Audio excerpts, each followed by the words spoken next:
fresh from their triumphant appearances in the United States. 12,000 young Britons roar a welcome.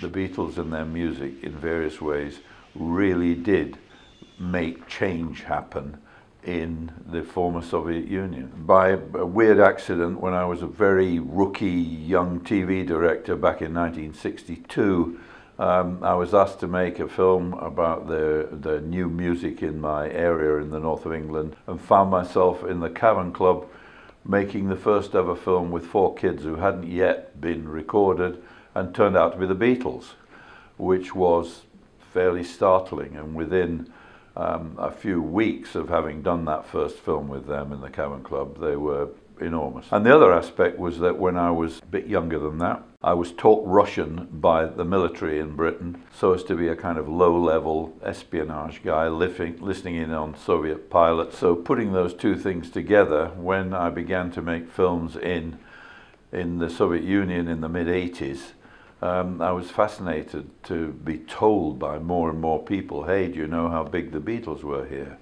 And I thought initially, yeah, like everywhere. And they said, no, it's really different here. They got from it a feeling of liberation, of freedom, of joy, of uplift. And this, of course, was exactly what their rulers in the Kremlin were telling them was not the case. They were being told, this is evil, this is bad, this is from the capitalist West, this is going to destroy your brains or whatever. It opened up a huge gap between the kids from the 60s onwards and their leadership and their olders and betters.